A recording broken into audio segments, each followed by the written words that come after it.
Welcome to Best Hour of Their Day. We have an amazing guest for you, John Berardi. Most of you will know him as the founder of Precision Nutrition. I've taken the course. My wife has taken the course. She's a PN level 2, as well as hundreds, if not thousands, of CrossFit athletes, coaches, and box owners. It's a great course. John is also really proud of his new venture, Changemaker. Check out his book. We're going to talk all about that in today's episode.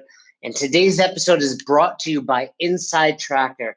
I happen to love this company. I've been using Inside Tracker for years now. It was really a huge turning point in my life. I've been involved in flexible eating. I track my macros, but like many of you, I kind of let myself get a little too flexible, the old if it fits your macros mentality. And a few years ago, I got linked up with Inside Tracker. They came out, they took some blood, and I realized, wow, well, I might be lean, I might have a six-pack, I might feel okay. My blood work is telling a different story, and I had to make some changes. It was then that I really thought about not just the quantity, not just the tracking, but really putting an effort into getting good quality food. Who would have thought eating meats, vegetables, nuts, seeds, some fruit, little starch, and no sugar actually works? So you get your test results. It tells you what foods you should eat to change some things. For me, my testosterone was low or my cholesterol was a little bit high. And I got on the phone, was told what foods I should start to incorporate it, took another test 6 months later, and really saw some improvement. So Inside Tracker really provides personalized health recommendations through blood. And now they also do DNA analysis, so you can perform better, you can recover faster, and you can live longer, right? Isn't that what this is all about? Who cares how much money you have in the bank?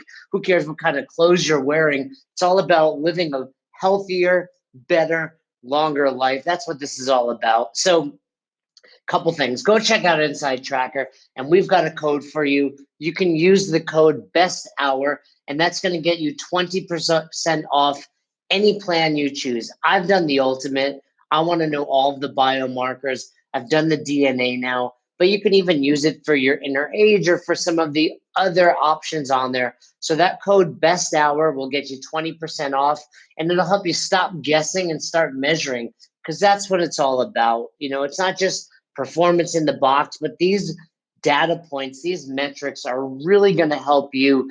Check it out if you haven't already. Inside Tracker. Fern does it. I do it. Great stuff. The code Best Hour will get you 20% off your next purchase there. You're not going to regret it. But we've got a great episode coming right here for you. John Berardi, this was so exciting. I was really excited because here's the deal. The guy has set his life up so he doesn't have to work. He's doing one podcast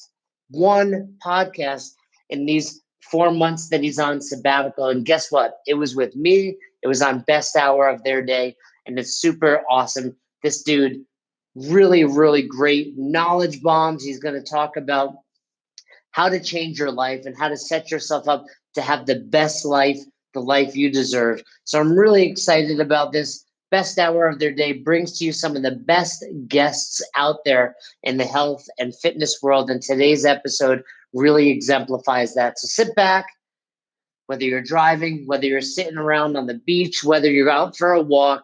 I hope you enjoyed today's episode of Best Hour of Their Day. Welcome back to Best Hour of Their Day. We have a very, very special guest today. Founder or co-founder of Precision Nutrition and founder of the Changemaker Academy, John Berardi. Thank you very much for coming on, John. Hi, thank you for having me. I really appreciate you making the time to chat with me, and I hope everyone listening in gets a lot of value out of our chat today. Just so you know, I was in touch with a few of your employees or colleagues at Precision Nutrition getting ready for this podcast, and they were going to get someone on to represent the company. They said, who would you like to speak to? I said, well, the answer is quite obvious. I'd love to speak to John Berardi. And they said, well, we don't think that can happen, but just, we'll reach out to him. So I know you're busy. I know you're on a slight sabbatical out in Arizona. So I really appreciate you coming on and taking the time to do this. I, of course, want to hear all about Precision Nutrition, but you have a lot of really cool things going on right now, specifically your book Changemaker and the Changemaker Academy. Can you tell me where that developed from when you were, at the forefront of this nutrition evolution in the world? What made you kind of not steer off course, but take a slightly different path right now?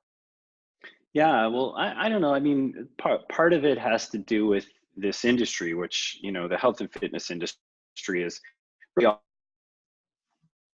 all I've ever known. I started in it when I was like 16 years old, working at a gym, and so I've been doing it for a really ridiculously long time. And it's just, I mean, it's been so good to me. It's given me my hobbies. It's given me many of the important relationships in my life. It's giving me financial security. It's given me a purpose, with my work. So part of the reason for creating Changemaker, which the subtitle of the book says it all: turn your passion for health and fitness into a powerful purpose and a wildly successful career. Um, I've kind of done that myself. I started just being interested in health and fitness as a way, frankly, to cope with some difficulties I had growing up with health issues, and I was chronically skinny and small as well. And so, it went from maybe a solution to a problem to a hobby to a passion and to a career, and and a lot of success for me. So that was part one. Like, what have I learned over the last 30 years that I could share with the industry to help them avoid a lot of the pitfalls that I see them falling into? People getting stuck in this, which there's a certain irony to getting stuck in a career that you were so passionate and many times left your first and primary career to be in. So you're like, hey, I love this thing, I want to be part of it, yay, jump over to it, and then after a while you feel stuck in it and it's not going anywhere. And so I saw a lot of that, and I realized, hey, I've learned a lot of lessons that I can teach. And the second thing was a timing issue. Phil Caravaggio is the co-founder of Precision Nutrition with me. In 2016, 2017, we were looking for a financial partner to help with the company. Precision Nutrition, for those who don't know, has gone on to become the world's largest nutrition coaching, certification, and software company.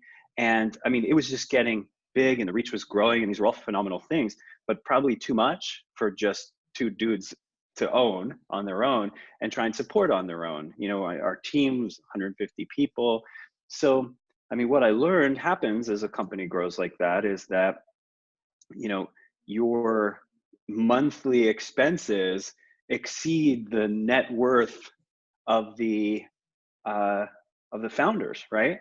So if anything were to go badly and everything was going great, so we're lucky that way, we wouldn't be able to support it. So we were looking for financial partners, and we ended up selling majority of the company in 2017. So that just gave me the time and space to think about creating Changemaker. And then as I was creating Changemaker, the Changemaker Academy was born out of that. So really long-winded answer to say, this industry's been so good to me. I've learned a ton of things. I wanted to share them, and the right time to share them came right in 2017 when I was so inclined to do this in the first place. And I had the space to do it. I was no longer operationally involved in Precision Nutrition. We brought in some great people to run the company and to do the roles that we were filling. And so that gave me the time to sit down and write a book. I want to take a step back. I want to go back 30 years to something you just mentioned. You've been involved in this fitness industry, and I can tell it's a passion of yours, much like mine, since you were 16. So like me, you found your way into this gym at a very young, very impressionable age. What was the reason you went to the gym in the first place at 16 years old? Yeah, I write about this in the book, as you know. For me, I was a terrible high school student. People might not guess that now, considering I have a PhD and all that. But I was hanging out with, quote unquote, the proverbial wrong crowd, and we were drunk a lot of the time, skipping loads of school, doing a lot of varied drugs, and so that all kind of culminated in a moment when, we were out uh, drinking, drugs, driving around. My friend was driving the vehicle, and we ended up getting into a crash, which I thought was going to end all of our lives. And I had already been arrested a number of times with these guys, and so this night would have been the third, and they actually got arrested that night. What ended up happening was we crashed the car. I thought we were all going to die. We were super lucky we didn't. They put the car back on the road and kept driving around. I decided, well, enough's enough. I'm going to walk home, and they ended up getting arrested for what would have been my third time with them that night. And for me, that was a walk away from literally everything I knew socially. I never hung out with those guys again. I stopped drinking and doing drugs, and it was a weird time because these stories of redemption or whatever sound great in retrospect, where you see the arc and then there's the crisis, and then you guys all know the end of this story turned out pretty positively, at least up till today. But there's this space, this time where you don't have any social outlets, you don't have your old coping mechanisms, so drugs and alcohol are a way to cope, and all of a sudden I don't have them, and it's incredibly lonely. And so that's where I found my way to the gym for the first time. I just was like, I have time, I'm sick and I'm scrawny, I think eating well and working out will help. So I found my way to the gym, and very shortly thereafter found a mentor. The guy who owned the gym, he was a very successful guy. He owned a chain of gyms. He was well educated, he was well spoken, he was financially successful, he drove a nice car, he had a beautiful girlfriend who's now his long-term wife. And he just kind of took me under his wing, and that was the beginning. That's when I changed my body, and then he gave me a job, and I started the gym, and then he would give me books to read and send me home with these books and say, come back next week and I'll give you more books. And then he became my training partner, and made me promise him in repayment I would go back to school, get an education, and do better with my life. And so that's kind of what I've done. And so I feel like I owe this tremendous debt of gratitude to him and to the things that he showed me in the gym. Well, he probably was referring to high school. Little did you know you'd go on to get a PhD and become a doctor. So Yeah, that's right. You've more than repaid him. Do you ever look up your old buddies on social media, Facebook, to see what they're up to compared to what you've done with your life? It's been a long time and a lot of water under the bridge. And one of the individuals in the car who was my best friend at the time, I've been in touch with a few times over the years. My parents still live in that town that I grew up in. So Is that periodically, Lansdale, yeah, Pennsylvania? in Pennsylvania, that's right, in Pennsylvania. So, periodically when I've been back in town, I've reconnected with at least one of the guys that were in the car that night. And beyond that, it's a great question, like the looking people up on social media. I was talking about this the other day because one of my friends isn't on any social media, which sounds crazy for like a modern person to not be on any social, and she's not. And so we were talking about the pros and cons of that, and there's certainly some real pros to that, and we were talking about some of the cons being like um, the pros being the same cons. Like, for example, you can't look up the old people. You know what I mean? If you don't live in that town anymore, they are no longer existent, unless you want to hire a private eye to get a full report, and that's probably one of the cons too. There's like not a lot of opportunity to reflect back on some times that were positive, so it's kind of interesting. But no, I tend not to. My interactions with social media are creative in nature, and this is a bit of one of my life philosophies now. My wife Amanda and I have 4 children. They're 9, 7, 5, and 3. And right now in education, there's a big discussion about screen time, and what it's doing to children, especially in the developmental phases. And a lot of the thoughts are just around like limiting, banning screen time, which it's an untenable proposition. Like the world is not going away from screens. You will not be able to ban screens from your children and adolescents and teenagers and then become adults' lives. I mean, it's silly, especially when we're sitting in front of the screens ourselves. Do as I say, not as I do. Um, so for me, it really becomes about, if we're going to be looking at screens, what is the way to use them so that we don't get all the negative effects that people are talking about? And I think one of the ways is use screens more as a creative endeavor than a consumptive endeavor, you know? So sure, watch Netflix or look through socials or whatever, but think about, like, what's your ratio of creation to consumption? And wherever you are now, start nudging it more towards creation, you know? And now in my life, you know, my use of screens is skewed at least greater than 50% toward creation rather than consumption. So when you say that, what are some ways that you are creating in front of the screen? Obviously, things like writing a book and blogging, but what are some other ways that people listening can take from this and actually start to implement in their lives? Yeah, for me, writing's always been a passion, so that's a lot of my creative outlet. You know, but you know, now I've started to do, you know, visual and video and things like that. So for me, it's content creation, you know.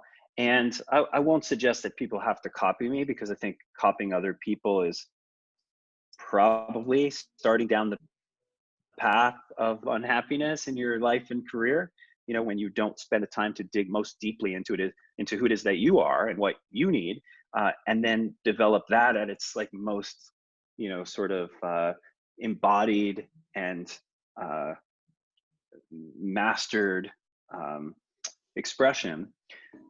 And you know, an example is really, recently I was talking to a friend who runs a very successful business, and he was asking me how to build um, a content machine like Precision Nutrition has. And again, for those who don't know, PN, you know, gets 2-3 million visitors a month to the website, has what many people consider the best content engine in the space, best articles, best infographics, best animated videos. And I was the editor in chief at PN for a long time. So, you know, I was part of the creation of that machine, that content machine. And so this individual, when he asked me, I was like, well, I can tell you how to build a content machine. Like I know the bits and pieces that go into it. The problem is I don't see anyone at your company who's creating this kind of content just because, you know, like it has to start with a personal orientation to doing a particular thing. I mean, I was writing mock articles for the magazines when I was like 19 years old. You know, this wasn't because I thought I would get paid or be able to submit them or anything. It was just what I was doing with my free time. You know, I was like a writing nerd. I was just sitting at the desk in my parents' house, in the bedroom that I had in their house, and just writing articles with pen and paper.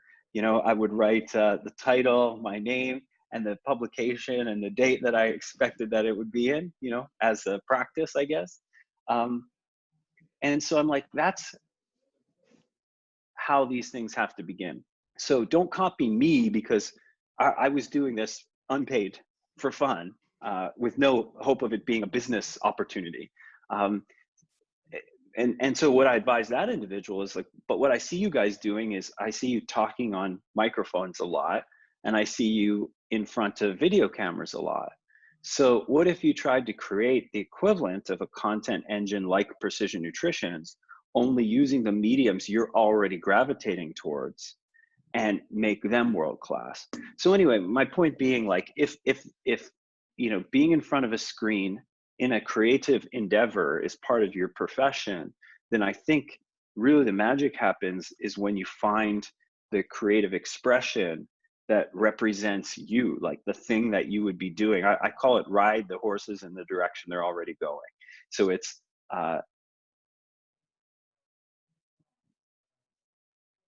you don't want to turn the horses around, make them go the way they don't want to go. So which way are they going? Okay, great. Now let's ride them that way, and let's build skills, and let's, you know, build efficiencies. and do it well. So again, I don't have anything prescriptive here, but it's, are you writing? Are you creating video? Are you creating visual medium? Is it photography? Is it graphic design? In the case of our children, it may be certain games that they play. A lot of their screen time is spent doing, our children go to Montessori school. So apps, Montessori apps, which, you know, are just ways of learning in a progressive, you know, pattern based on their age appropriate capabilities. So that's kind of where we're at with that. And again, it's not no, you know, consumption. It's just wherever we're at now. If it's 100% consumption, how do we get to 95% consumption and 5% creation? And then can we continue to create fun ways to do creation so that they want it to then become 90%, 10%, or 80-20, and continue to nudge that in this gentle way, like we would with food. You know, like the idea that we're going to somehow for the rest of our lives eliminate all sugar, that's just absurd. It's a silly utopian ideal that can't really coexist in the practical world. And so I think that way about this as well. Like, how do we just nudge behavior in a more positive direction, which would be maybe instead of, you know, 3/4 of your carbohydrates coming from sugar, we start with 1/2, and then make the other options so appealing and the goals that you have so appealing that you nudge it even a little bit further. I think that's great. And I think that's one of the reasons I love PN. And for the record, I have my PN1, my wife has her PN2. So we, you know, wholeheartedly believe in the company. And one thing that you guys do really well is just that idea of start small. In so many aspects of life, people try to go all in too fast. And often that leads to failure, where like you're saying, hey, just push it over 5%, 10%, and let's see what happens. From an outside perspective, you know, to put it bluntly, you seem to be someone that has their shit together, right? You've got this company, you've got these books, this beautiful family. I'd imagine you have some rules in your life that you've set that you abide by on a daily, regular basis. Do you have any of those? And if so, do you mind sharing a couple? Yeah, so I do. And so the first thing I would say is that, you know, when I appear on podcasts or in the field, of course it looks like I have my shit together because we're talking about the areas that I actually do, right? No one's going to have me on and be like, hey, JB, we'd like to talk to you about the areas where you're really terrible, you know? So this is the skewed perspective that you get when you ask people questions within their domain of excellence, which this is mine. And I was actually, so Amanda and I, we get up together, get the kids prepared for school, take them to school together, then we go for a workout together, and usually we have a walk after. So on our walk today, we were talking about this thing exactly.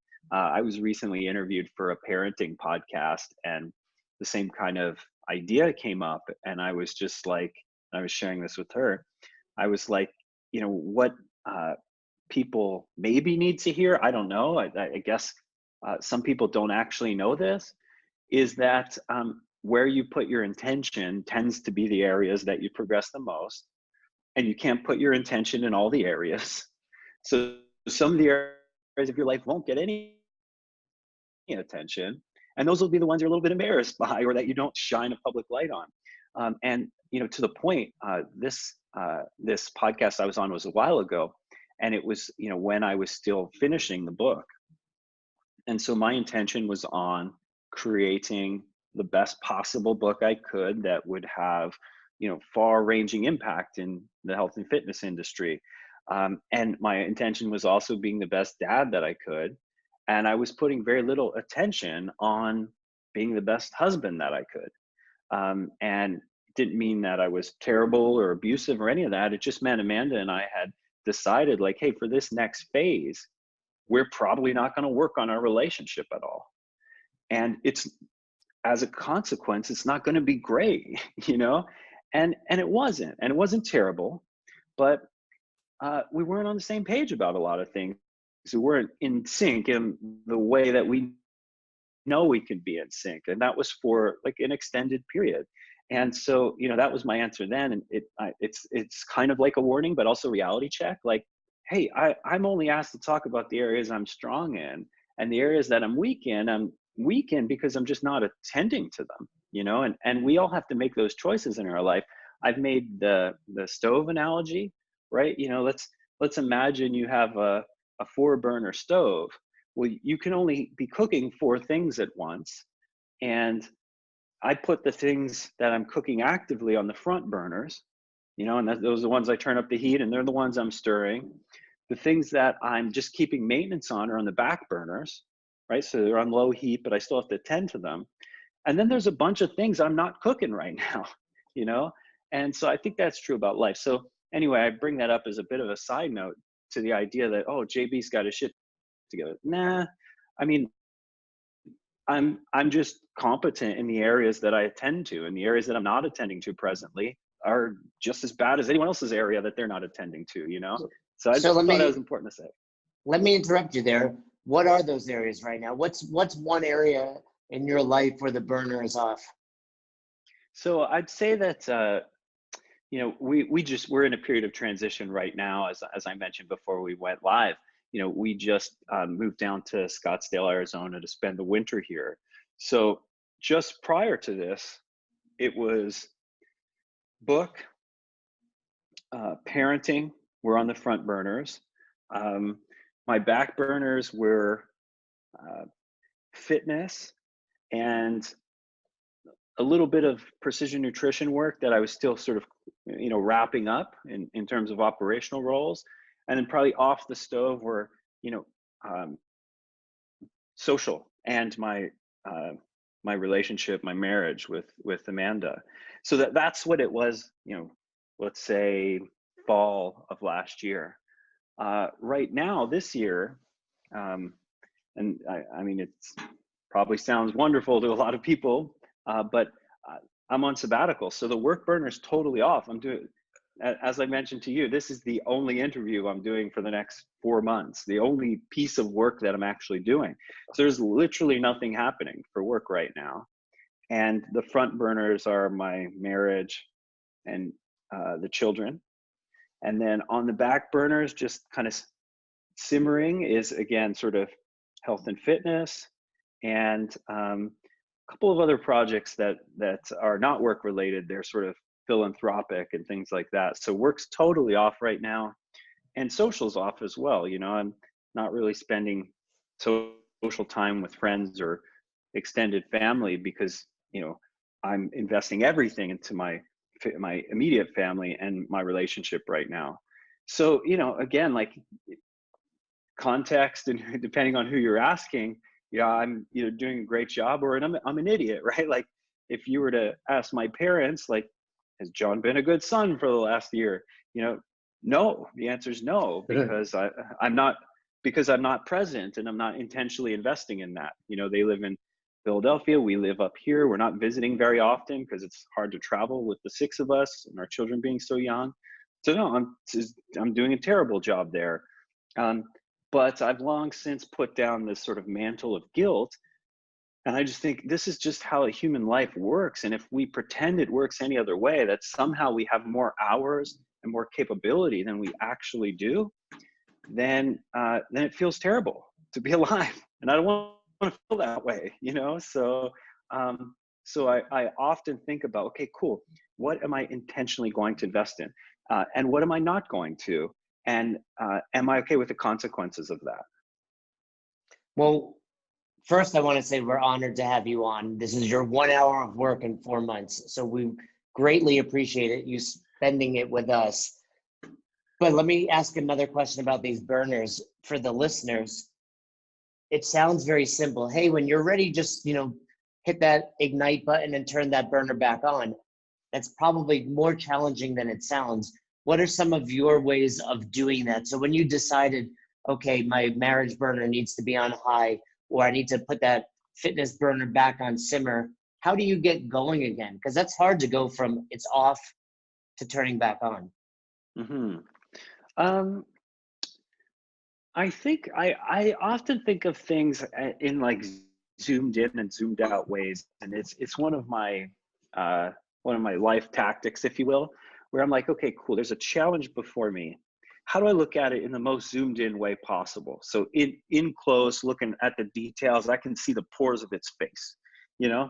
And then how do I then not get locked in that space and think, those 8 pores that I can see are the totality of the challenge? How can I zoom way out now and look at this problem in not just the shape of the whole problem, but the shape of the problem in its whole context of, where it sits, and then where that sits in the context of my life, and then where that sits in the context of maybe all life, So I've trained this skill at Precision Nutrition because being an owner operator for so long, it's so easy to get down in the weeds sometimes and think about all the problems and ignore how much progress you've made. And other times it's really easy to zoom way out and think about your business, like working on your business instead of in your business, and forget about there's details that matter. So I trained that for so many years at PM that now I can just extrapolate it out to other areas of my life. So to your point, like, it can be challenging to switch priorities if you're zoomed way in and looking at the pores of its face, but when you zoom out, you realize, oh, it all just begins with an intention. Me saying, like, I am going to make space in my life for X thing, which I haven't been doing.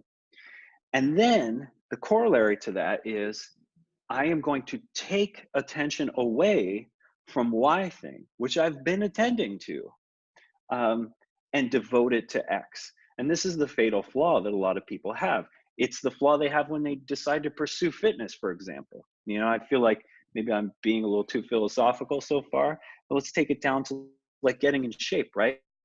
People want to just stick that on top of all the other things they're doing in their lives, and they don't remember to say, oh, wait, you can only attend to a finite number of things. What will I draw attention away from? What will I say no to? What will I stop doing? Even at the risk of disappointing someone that I love, in which case I'll probably have a heart-to-heart honest conversation with them about what's going to happen and how we can mitigate any downside to them. And then we do the intention game. And where your eyes are looking, I don't know if you ever read the book, Art of Racing in the Rain, or saw the movie. That's actually funny you mentioned my all-time favorite book and my favorite quote: "What we manifest lies before us." Yep, totally. And and this is the idea. Like, what our eyes are looking at is the direction our vehicle will go. And this, I think, this is so true of this thing we're talking about here. Want to shift to spending more time in your fitness and bring that on the front burner. Then you look at that thing, and then you say, all right, what thing will I not look at now? And then, okay, how do I contend with that? And part of the problem is, and you see this, I've seen this thousands of times in my career.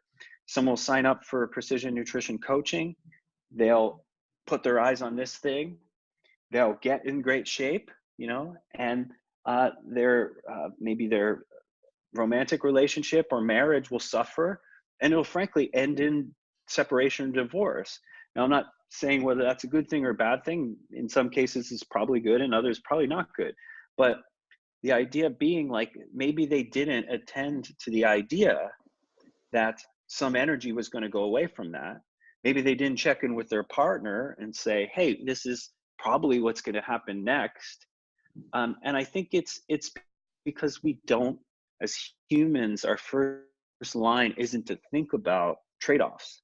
It's not, unless we're trained, unless we practice this, it's not to think about, what do I have to say no to so I can say yes to this? And in saying yes to that, what am I actually saying no to? Because that is what you're always doing, whether you're aware of it or not. When you say yes to a new opportunity, you're saying no to not only hypothetical opportunities, but also you're saying no to some of the things you're already attending to. So this is how I make it easier.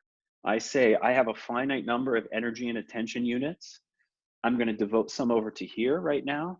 And what's probably going to suffer? Okay, cool. Am I willing for that to suffer? And if other people are involved, can I have an honest conversation with them about what I'm about to do? And maybe we need to find some compromise. Yeah, I think it was Seth Godin that says, if it's not a hell yeah, it's a no. And I think that's Hmm. basically what Yeah, you're saying. yeah, I love that. Yeah, it And is. Even though I think that can get a little bit cliched, because it presupposes that you're choosing among hypothetical options that are out there and not already in your life. So it's like, there's 5 new opportunities laid out before me. I have to say yes to the hell yeah ones and say no to the others. But that presupposes none of them are taking your time already. The hardest thing is to look at the things you're already doing that once upon a time you said hell yes to, you know? And you can't just add 5 hell yeses or even 1 hell yes if your life is full of 3 previous hell yeses. So that's where it gets mucky. It sounds so easy in this cliched sense, but it gets really hard. You know, it, let's say, for example, one of the trade-offs is less time with your children so that you can pursue why goal. Are you willing to do that? Is that the right thing to do now? How will you help them understand? This is where it gets um, less tidy, you know? a lot of people listening to this have a standard job, the 9 to 5. You and I don't have that, and a lot based on our work ethic and choices we've made coming along. But what do you say to those people that want to make a change or that want to do something they're more passionate about than sitting behind a desk or working for another company?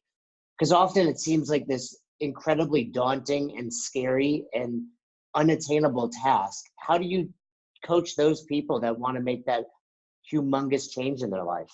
Hmm. Yeah, I mean, I think, first of all, we live in an age that I think glorifies entrepreneurship unduly.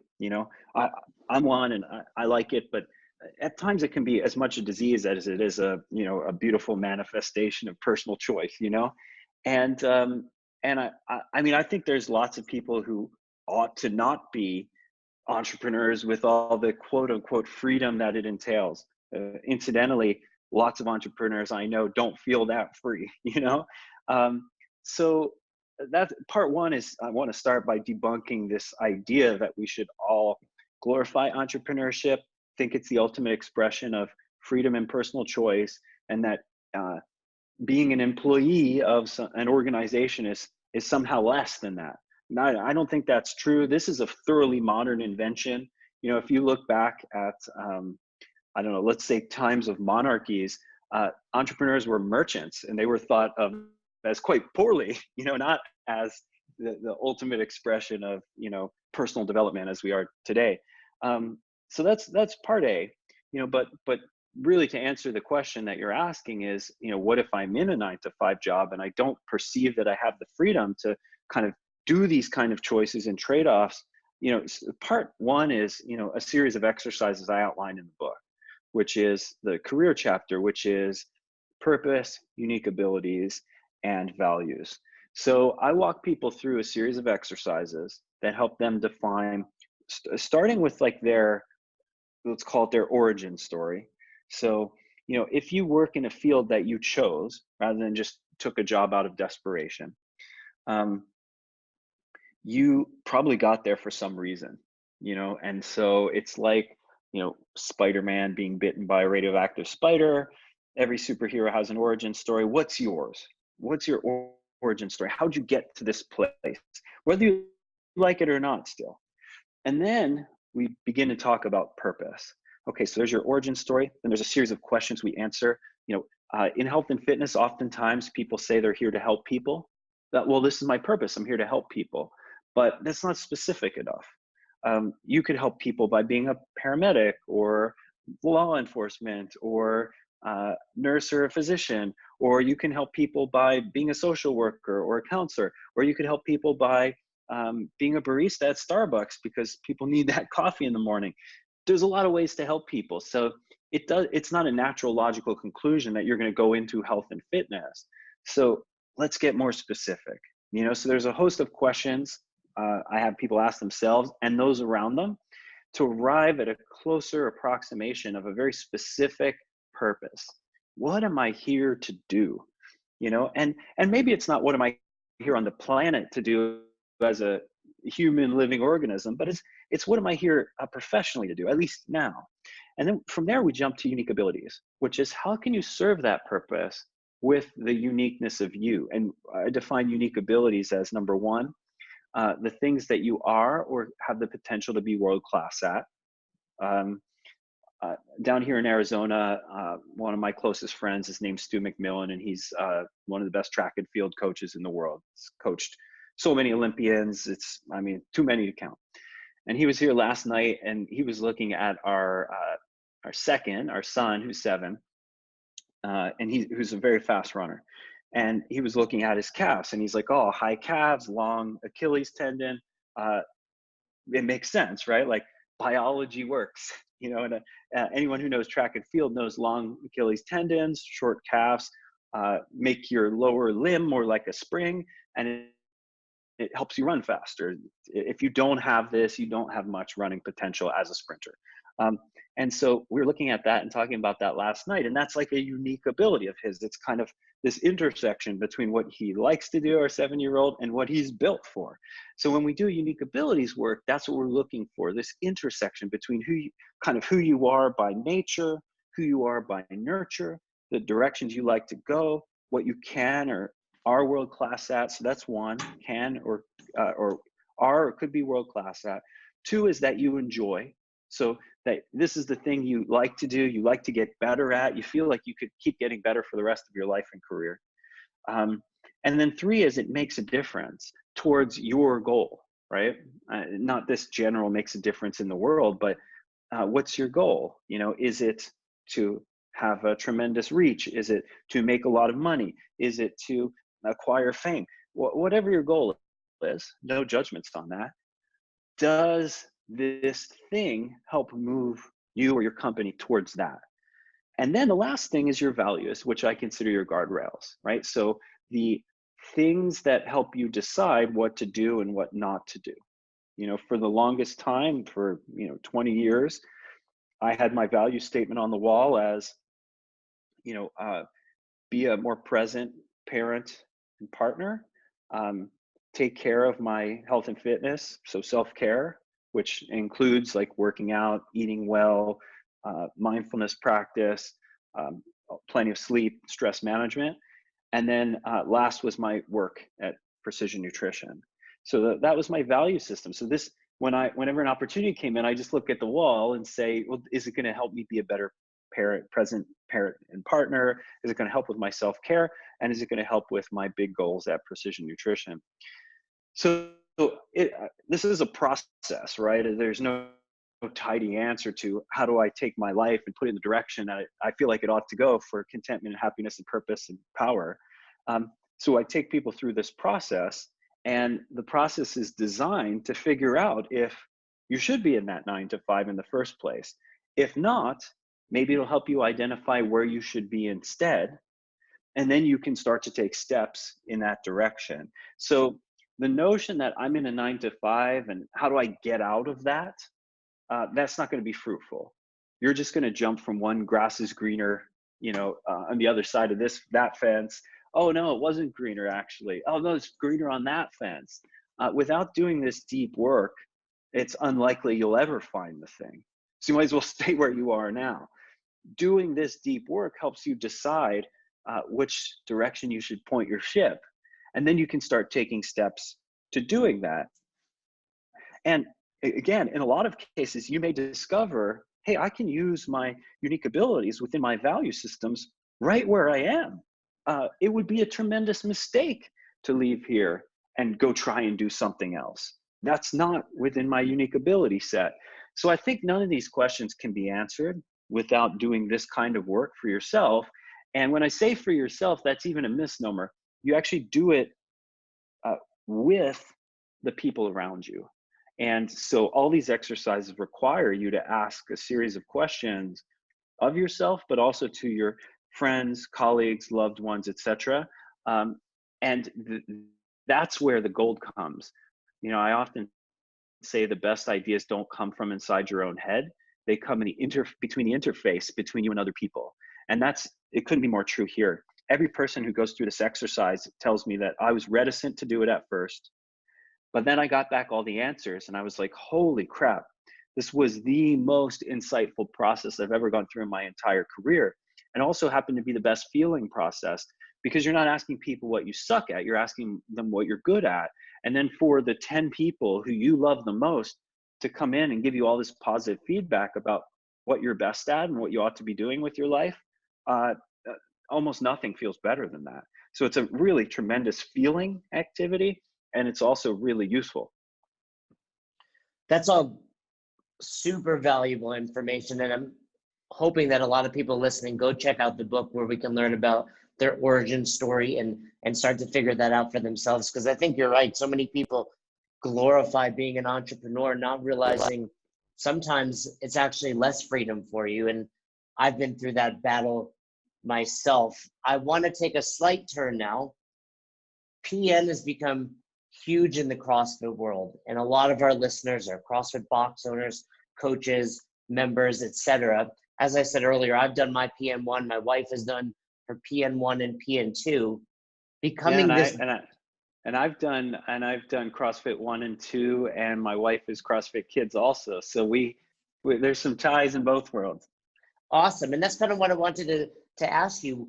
When did CrossFit come into your radar? When did you start to hear the chirps of, hey, try this crazy workout thing that's intense and you're going to be really sore and feel like you're going to die? When did you first hear of CrossFit, and how soon after did you attempt your first workout, and do you remember what it was? Yeah, so for me, the CrossFit came on my radar. I started my career writing for a magazine that used to be called Testosterone Nation, and now it's called T Nation. It was actually a print magazine and online. And then, they closed up the print shop, and then at the time they became the biggest, we'll call it like fitness, strength, bodybuilding publication in the world. I mean, prior to the internet as we see it today, I mean, there was dial-up, and young guys across the world would dial up to testosterone.net to read the latest articles from folks like Charles Poliquin and some of really the early thinkers in this field. We'll call it like the modern strength and conditioning, bodybuilding field. And so that's where I got my start. And they were on the cutting edge of all the different exercise practices and fads and new things that weren't fads. So really CrossFit came on my radar then. And shortly thereafter, I actually got to meet and hang out with Dave Castro. And so Dave and I spent some time together, and he was like, hey, I want you to experience what this is all about. I started writing for the Journal back then. And, I come from a bodybuilding and powerlifting background, and we're not all supposed to get along. CrossFitters and bodybuilders and powerlifters, they all carve out their own space and defend it, with tooth and nail. So, but for me, I've always the best embodiment of the way I like to learn is the Bruce Lee sort of quote, which, and I don't know if it originated with him or not, but, sort of accept and incorporate what is useful and reject what is not. So I was always just looking for cool things that weren't in the domain of bodybuilding or powerlifting. And then CrossFit came in. And so, I went and did actually all of my exposure to CrossFit was so compact and quick. I heard about it, met Dave. Dave's like, come to an event. So I went to an event and I did my first Fran at that event. There wasn't a CrossFit around where, I've lived in the country in Canada. So I work out at home. I've worked out at home for 20 years-ish. So there wasn't any CrossFit boxes. So that was my first exposure. We drove into Toronto. There's a really big CrossFit in Toronto at the time. And so I did my level 1 there, and I did my first Fran. That was my first CrossFit workout. Well, do you remember your time? High 5-minute-ish. Hey, that's impressive. First time doing a CrossFit workout, especially the classic Fran. That's very impressive. What went through your It head sucks sitting so at, bad. well, you know, that's what we say all the time about CrossFit. For something to suck this bad, but still encourage you to come back the next day, it has to be pretty special. And that's what CrossFit is. Do you remember sitting through your level 1, listening to the nutrition lecture and what was going on in your head? What did you think about it? Well, at the time, it was heavily informed by Zone, right? I mean, that was really the first. That was really the first iteration of, let's say, like a CrossFit HQ set of nutrition recommendations.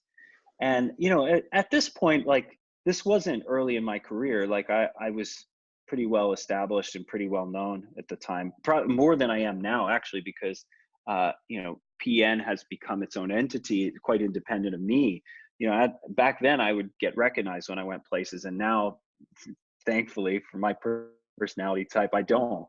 Um, but so I was fairly well known and respected. So I knew Barry Sears, the guy who started the Zone, and had lots of great conversations with him about it. So I thought, like, hey, the Zone is probably a great way of eating, sort of generally, for the average CrossFitter at the time, because CrossFit wouldn't have really propagated out to the average sort of recreational exerciser. So at that time, it was attracting people who were sort of naturally mesomorphic.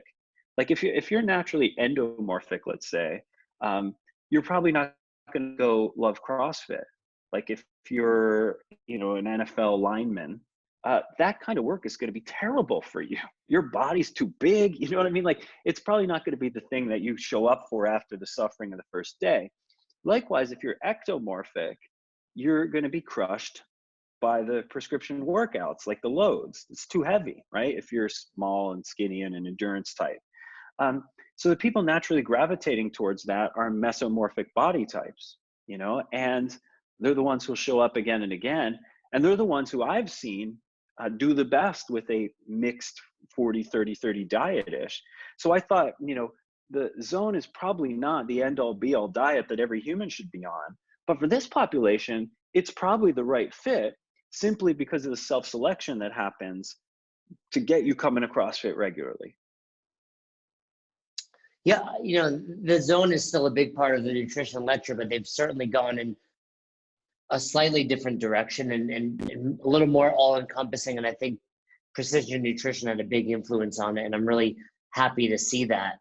Are you currently training CrossFit, or what does your current training routine look like on a daily or weekly basis?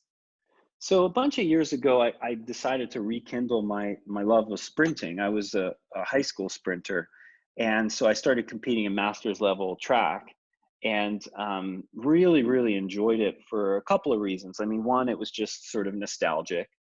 Two is I retained a good deal of speed. I'm in my mid to late 40s now, and so I mean, most guys my age just didn't stay in shape, and I did. I didn't stay in track shape, but I stayed fit with low body fat and kept my muscle mass, and I probably have more now than I did when I was a high school sprinter. And so that was really, for years I had done bodybuilding and powerlifting, and I would show up at the occasional CrossFit class. Again, like, there wasn't really any, so I would have had to do it alone in my home gym, which I just have less fun doing CrossFit style workouts on my own. It's suffering, at 9 p.m. when the kids have gone to bed, in my garage out in the country in Canada. People who are way more hardcore than me do that, but not me do that, So that's what I was doing for a long time. Then I got back into sprinting. So really the last bunch of years has been kind of that, some time on the track, some lifting and eating that supports that. I took a little bit of a hiatus from competition when we had our fourth child, which was 3 years ago now. But, my last track meet, I got third in Canadian Nationals for my age group, which, I mean, sounds great, but it's just a bunch of old dudes having fun, So that's really what my training's kind of about now. Well, I know you got to go. I know you're only working 1 hour these, couple months. So I don't want to I don't want you to work overtime today. But let me ask you just a couple quick food-inspired questions. What's your favorite cheat meal? Um, so and this is going to sound so typically nutritionist. So I have to qualify it, but I don't really have a cheat meal, but it's not because I'm like so strict or whatever. I actually was diagnosed with an autoimmune disease about a year and a half ago. So for the last year and a half, I've been very tight with my diet as I unpack the factors that cause flare-ups. So what I was diagnosed with was psoriasis and psoriatic arthritis. So it just started manifesting as skin lesions various places in my body, and then really painful, sort of debilitating knee pain. And so, I've access to great people. So I have worked with a number of physicians and naturopaths and rheumatologists and folks trying to get to the bottom of, is this an immune issue? What is this a skin issue? What's going on here? And so for me, I've just been really tight with my diet the last year and a half to figure out like what is there any food intervention that can help?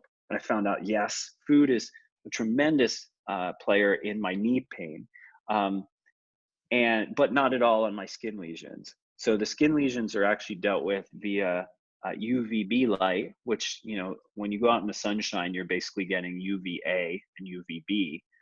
What I have at home is a UVB light device, which it looks like a single panel tanning bed that is mounted on the wall. And so then I just stand in front of that for a couple of minutes every couple of days, and that keeps the skin lesions at bay. And on the diet side, I found if I completely avoid all dairy foods and all soy containing foods, the knee pain is 95% gone. So all of my favorite cheat foods would have been pizza and ice cream related, and they're out. So I guess nowadays I have dairy-free ice cream, and that would be, I guess, if you called it like a cheat food. But I'll eat that after some workouts usually with some like raw nuts, some dark chocolate, chopped up banana, something like that. I guess if there was such a thing as a cheat food, that would be it. And I found that combo right there, again, it's not eat healthy helps with my autoimmune disease. It's no dairy, no soy is a tremendous player. I've also found that like nightshades. So if I have too much peppers, eggplants, those kind of foods in the nightshade category, the research doesn't support this. Like I can't go find any literature that says nightshades will exacerbate joint pain in autoimmune conditions, but it seems to be true for me. So again, not necessarily research supported, but I just don't eat a lot of tomatoes, peppers, eggplants, stuff like that, because it seems like my knees get more sore and I can't do a good leg workout if I do. That's a classic nutrition answer, like you said, but fair enough. We get it, and being someone who promotes eating consistently and enjoying life, I also often kind of quantify that cheat meal. Last question for you. You've had such a big impact on the nutrition space, and for so many people, you've helped steer them in the right direction. You've helped give them a passion in nutrition to help others. Maybe the most challenging question I'm going to ask you. Who would be on your Mount Rushmore of nutrition experts out there? Oh, that's interesting. It's a great question. One of the things that I always find, I think about the shape of this question quite often, because like people's answers are so generational, right? Like, I'm so aware that right now, even my impact or the space that I occupied in the nutrition field is like so quickly being filled by others that like the next generation of fitness professional doesn't know who the heck I am or what I may have contributed. Like the spaces fill in so fast. So some of the people who sort of influenced me the most in the early days, most people might not like know who they were and what they did, because just some years have passed. Folks like Michael Colgan, folks like Udo Erasmus, folks like Barry Sears, those were individuals whose work um, was like just I was exposed to early on, and they were adults and I was a young person, and they were writing books. And it's so interesting now when you're in a different space in life, but back then if someone had a book, you were like, they were for sure an expert, like they must be a real professional. I remember reading like Dan Duchesne's work and Lyle McDonald's work when I was a teenager. And so these individuals were really formative in my early learning. Folks like Nancy Clark and Sue Kleiner. Um, these are people who were writing about sport nutrition and fitness nutrition. And again, I wonder if many of the current fitness professionals even know some of these folks. But those were a lot of the folks that um, sort of helped shape my education early on. And that doesn't mean that all their ideas were valid, or some of their ideas held up very poorly, as will a lot of the current ideas. As time makes us more informed, we'll see a lot of things we believe today as completely absurd. And I was sharing this with our daughter the other day as like a meta principle. I was like, we can't be too confident about what we think we know. And usually, the younger we are, the more confident we feel about what we think we know.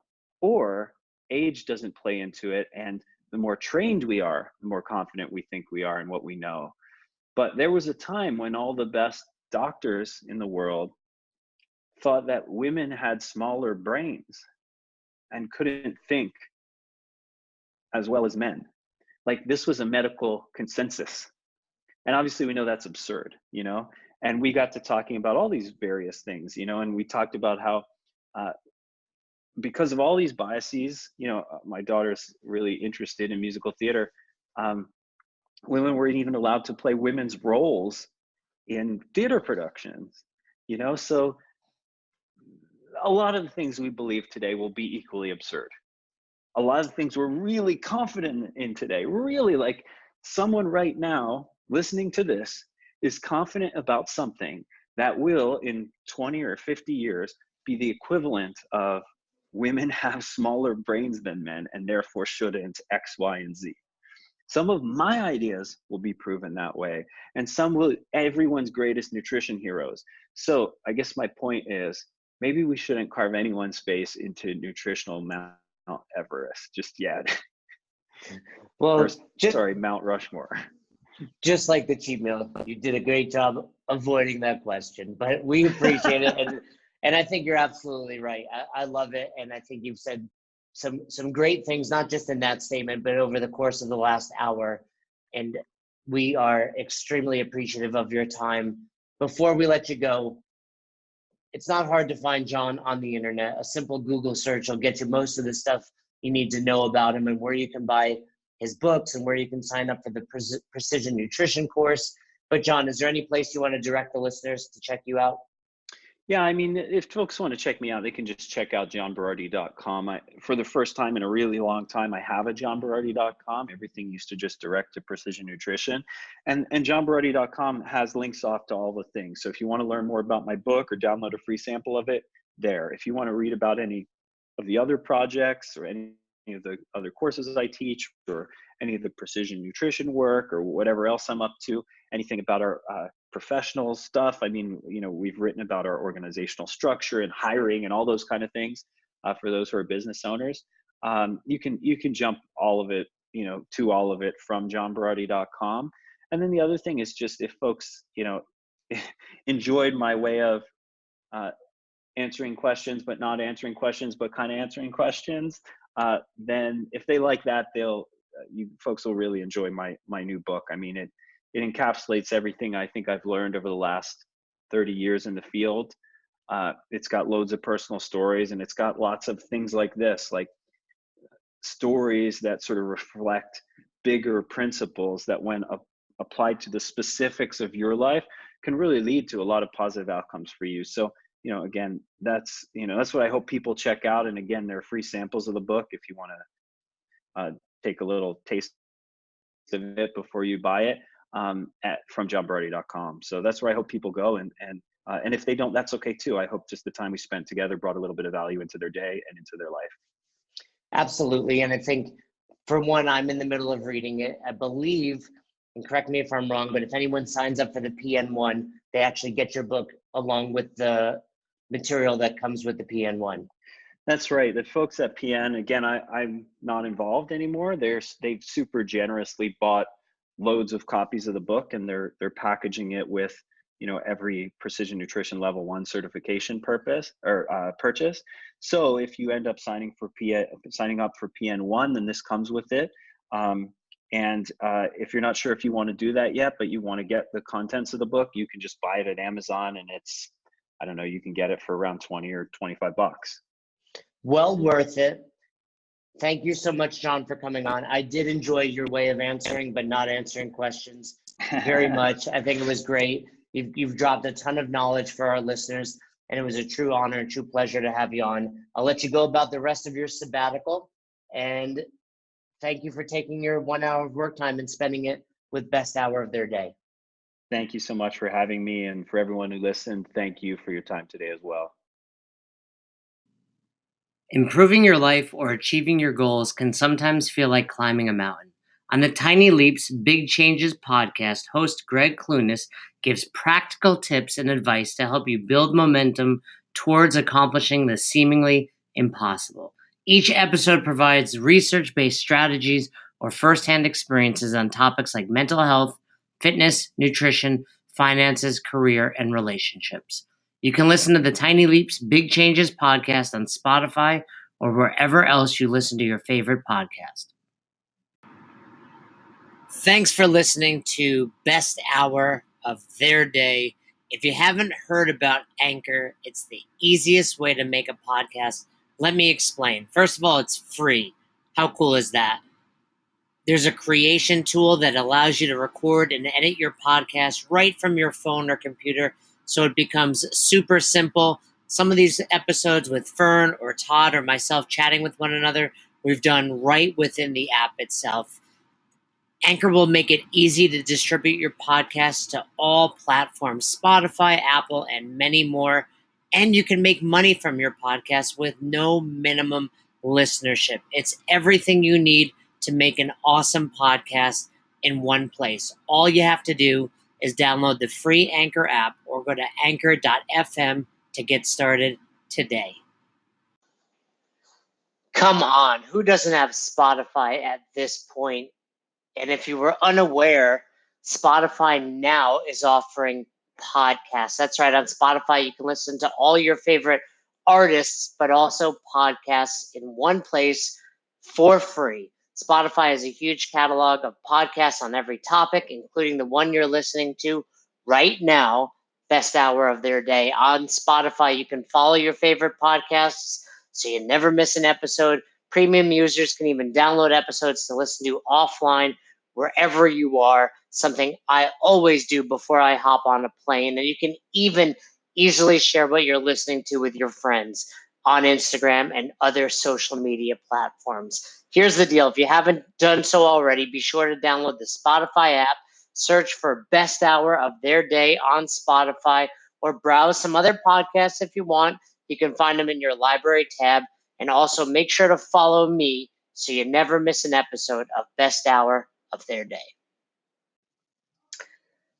Thanks again for listening to Best Hour of Their Day, and thanks again to our special guest.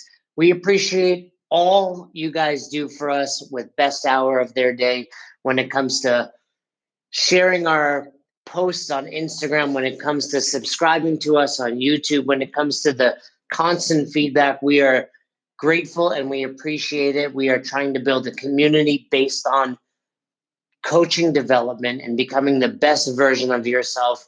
And it goes without saying that we couldn't do without all of you. So if you haven't already, please subscribe to our YouTube channel. Season 1 of Dropping In is out. We are getting tremendous feedback and we'd love for you to check it out.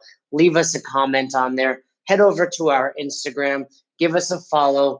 Like our pictures. Feel free to share anything that resonates with you. And if you have any questions, comments, concerns, or feedback for us, please don't hesitate. Email us, besthouroftheirday@gmail.com.